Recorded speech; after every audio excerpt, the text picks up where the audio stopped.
Grayscale. Grayscale sponsors ticker ETHE, Grayscale Ethereum Trust, largest Ethereum fund in the world. An Ethereum, spot Ethereum ETF is a matter of when, not a matter of if. And you say that because with such confidence. I say that with confidence because my team has been doing the tough work to move this industry forward, work constructively with regulators, focus on disclosure, investor protections, and that's been true for Bitcoin. Proud of the work we did with GBTC, and now do you think BlackRock, of course, sort of rolling in at a very aggressive speed? Sure.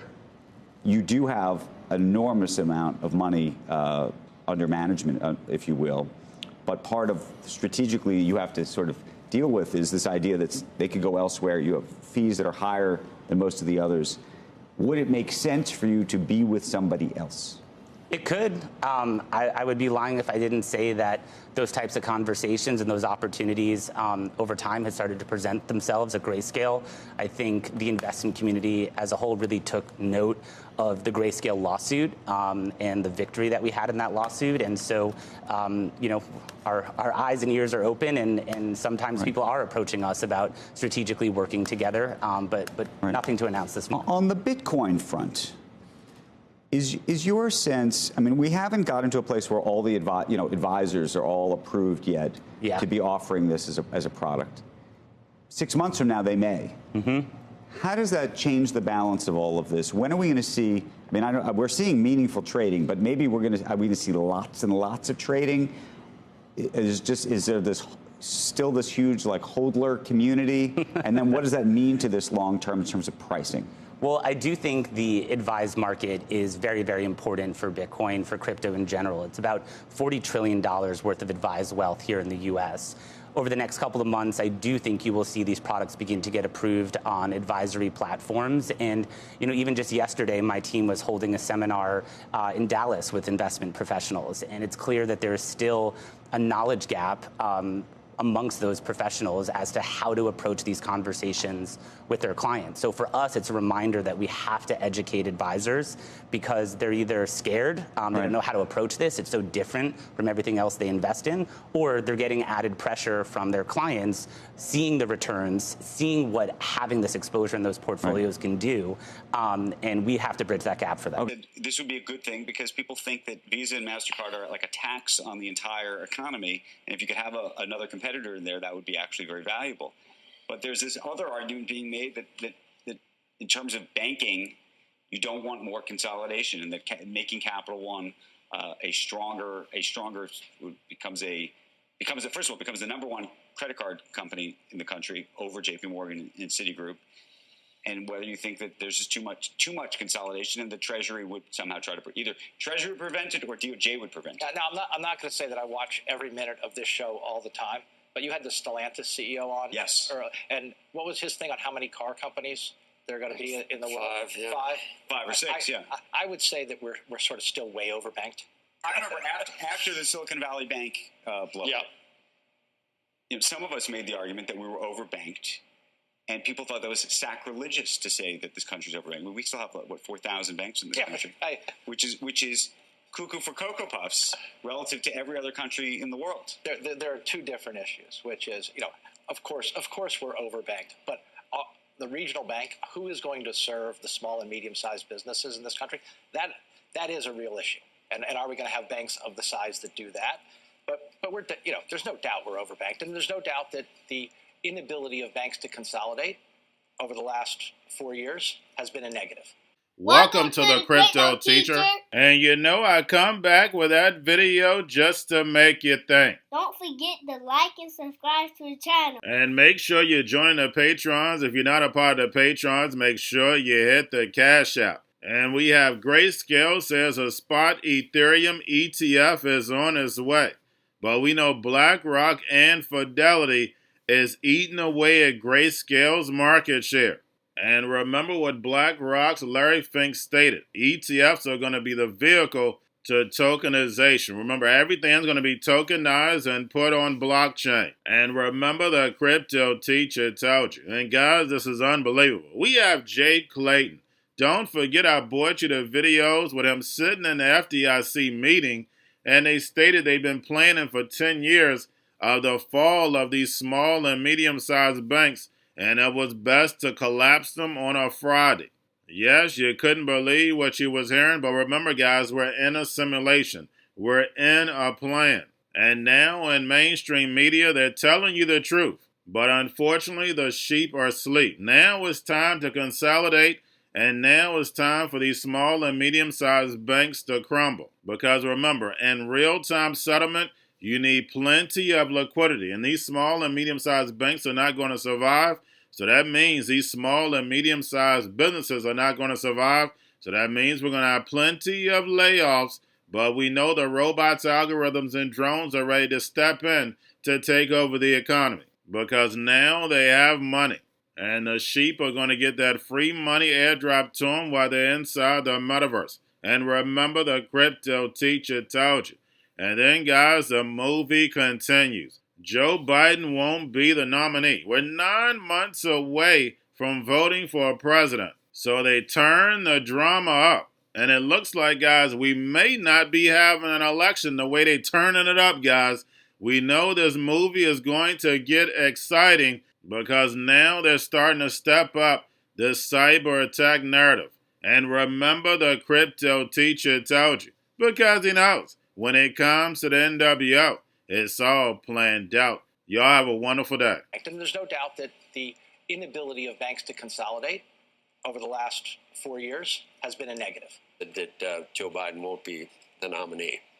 And now you say everybody is sort of coming to that conclusion, or sort of pick the next, what is alluded to as the next young, rising, unbelievably incredible star. And you're not doing it because you've got all your eggs in this one basket. Look, I think the number one takeaway, Trace, is this. Joe Biden will not be the nominee. I said this last year. People dismissed it as some type of conspiracy theory. Today, I think it became that much more obvious. 30 days from now, I don't think Joe Biden's going to be the nominee. Cyber threat posed by the Chinese government is massive. To cut us off from our water or electricity whenever they want, to take control of our phones or our personal data. Pay insufficient attention to the frightening scenario of a comprehensive cyber attack, which will bring complete power supply, transportation, hospital services, our society as a whole. The COVID-19 crisis would be seen in this respect as a small disturbance in comparison to a major cyber attack. Going to a different economy, and we're going to be learning more about that as we go. But clearly, we're learning that things can be done from remote locations. We're learning that technology can replace people even more than we thought. We're not going back to the same economy. We're recovering, but to a different economy, and it'll be one that is more leveraged to technology. And I worry that that is going to make it even more difficult than it was for many workers. In Silicon Valley, and my friends who work in technology know that what we did to the manufacturing workers, we are now going to do to the retail workers, the call center workers, the fast food workers, the truck drivers, and then even bookkeepers, accountants, insurance agents, lawyers, and on through the economy. So what happened to the manufacturing workers is a very clear sign. And so we'll import Chinese-based CBDC technology. So it's going to be CBDC in a box, provided to you by the People's Bank of China. But every stock, every bond, every currency, every commodity, every piece of art, every private business, every piece of real estate will eventually be a token on a blockchain, an entry on a ledger, permanent and immutable. We will have truth instead of trust, and we will save over $7 trillion a year. 6 to 8% of global GDP is wasted by the friction of the trust industry that's necessary when you have dual entry accounting. With triple entry accounting, which is what a blockchain is, we get rid of all of that friction. It's a beautiful future. Like what you see in China and their social credit scoring systems, right? If we get identity wrong, it could be a tool to enslave humanity. And if we get it right, it could be a tool to liberate humanity. And as an American, I'm obviously rooting for the one that's on the side of freedom. Bitcoin is an international asset. And also, I do believe the role of crypto is It's digitizing gold. I actually believe this technology is going to be very important. Look at it. We have been part of a huge revolution in investing through ETFs. We believe that ETFs will be changing the whole way we invest. Many people still use it as a means, well, people are investing it for indexing. No, the majority of people who are putting money in in ETFs are active investors that are buying exposure. The entire bond market is being transformed as we talk right now. I believe the next generation for markets, the next generation for securities will be tokenization of securities. And if we can have that distributed ledger that we know every beneficial owner, every beneficial seller, we all have our code of who's buying, who's selling, instantaneous settlement. And think about it, it changes the whole ecosystem. Chinese bank ICBC has been hit by a ransomware attack, and the U.S. Treasury market, as a result of that, has been disrupted. This, according to the Financial Times. We're getting it more right now with Bloomberg's Shonali Basak. Shonali, what do we know? Listen, we have the Financial Times now reporting that ICBC, one of China's largest banks here, was hit with a ransomware attack. And remember, they're a very significant intermediary in the Treasury market. The SIFMA has told its members that this has been part of the reason here that the system is kind of clogged up, if you will, during that auction that we saw a little bit before.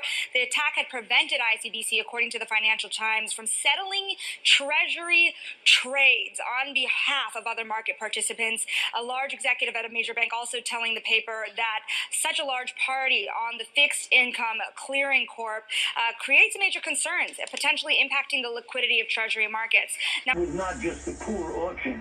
It was absolutely lousy, and when the dealers have to step in to save a treasury auction, that's a rare occurrence. And Cryptoteacher and the new World Order book, plus the 3 kids books, It's Time to Re-Educate. Also, new to cryptos, Coinbase, Bitrue, Binance. Do not forget book links and crypto links are in the description. The stock channel, guys. Don't forget to go like, subscribe, spread everywhere.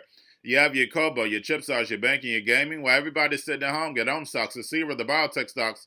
And while everybody's at home wishing, they were still getting that free money. What are they doing? Drinking and smoking weed. Don't forget about those stocks, and you have a wonderful day. The most powerful person in the world is the storyteller. The storyteller sets the vision, values, and agenda of an entire generation to come. Steve Jobs.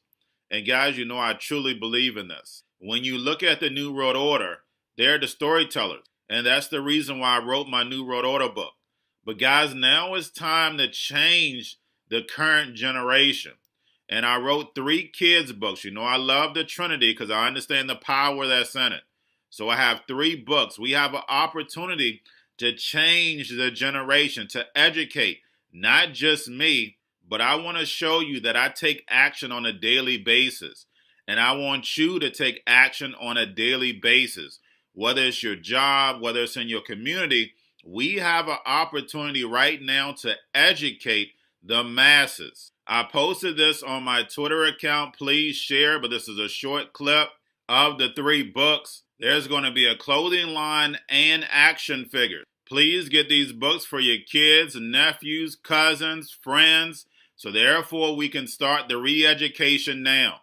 Because as we see, the 4th Industrial Revolution foundation is definitely here. Robots, algorithms, drones, taking humanity out the picture. We have to re-educate. But let's get into the video. Part 1.